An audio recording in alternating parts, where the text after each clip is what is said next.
नमस्ते। आज के इस एक्सप्लेनर में हम बात करने वाले हैं आधुनिक भारत के विकास से जुड़े सबसे ध्रुवीकृत और विवादास्पद विषयों में से एक के बारे में, द ग्रेट निकोबार प्रोजेक्ट।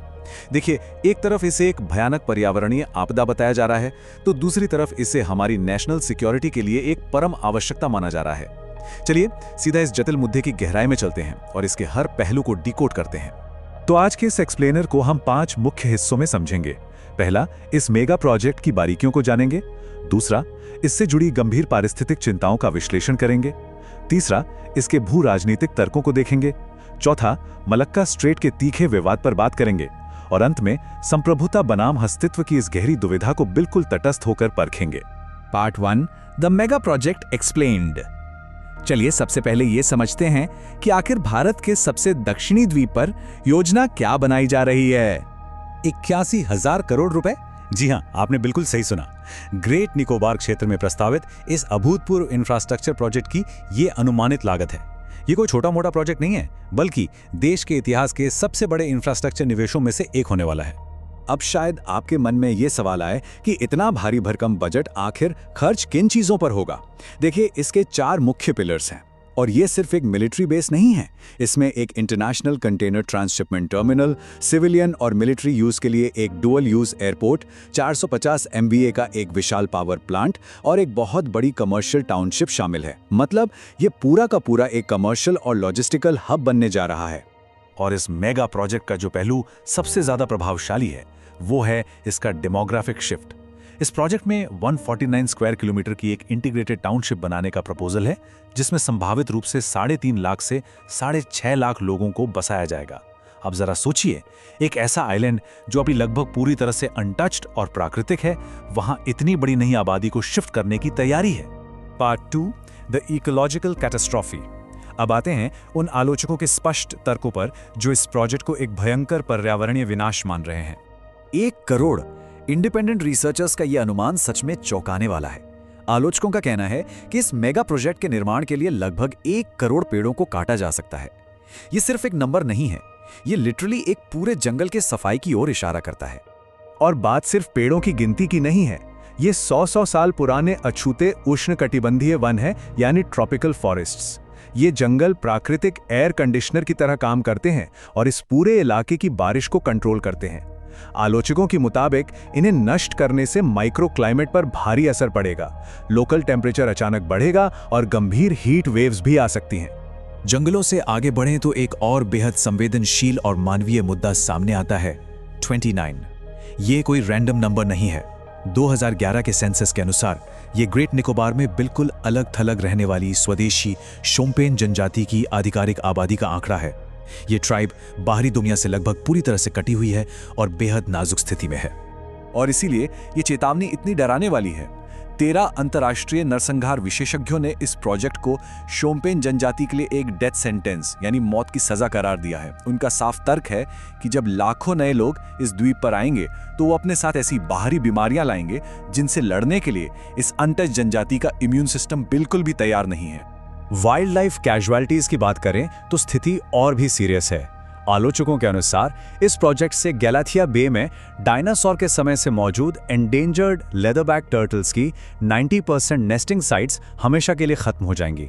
इसके अलावा 16,150 से ज्यादा प्राचीन कोरल कॉलोनियां और केवल इसी आइलैंड पर पाए जाने वाले निकोबार लॉन्ग टेल मकाक बंदरों का प्राकृतिक आवास भी बुरी तरह उजड़ जाएगा।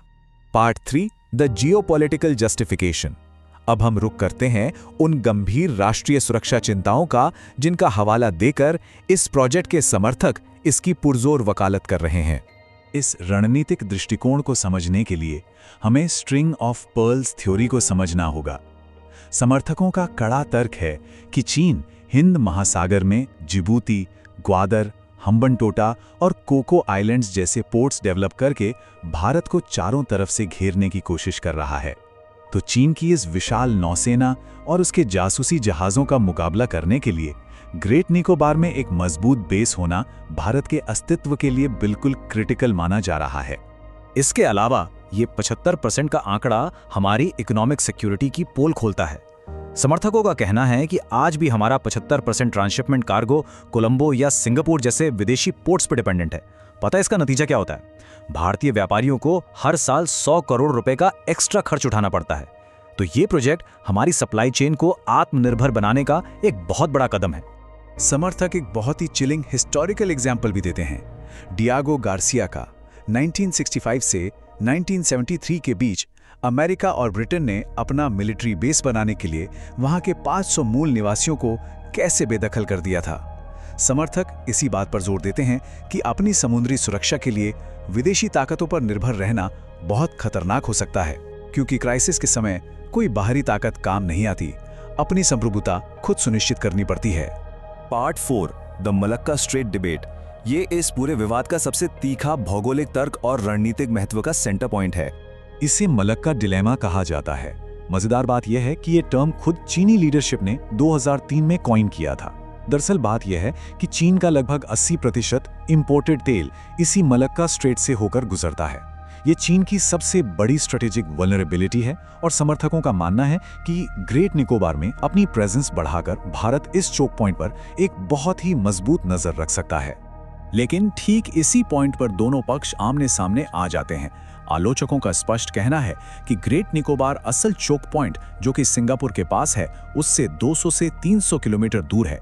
तो उनके हिसाब से वहां से मलक्का को चोक करना ज्योग्राफिकली इम्पॉसिबल और अतार्किक है। वहीं दूसरी तरफ समर्थकों का कहना है कि हमें इंडियन नेवी के 2016 के उस ऑफिशियल असेसमेंट पर भरोसा करना चाहिए, जिसने इसे एक ग्लोबल स्ट्रेटेजिक चोक पॉइंट और एक क्रेडिबल डिटोरेंस माना है।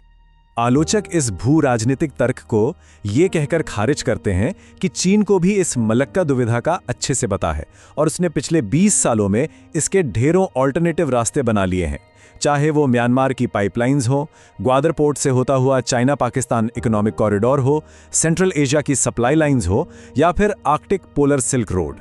आलोचकों के अनुसार मलक्का को ब्लॉक करने की थ्योरी अब आउटडेटेड हो चुकी है और इसके नाम पर पर्यावरण को नष्ट करना सही नहीं है।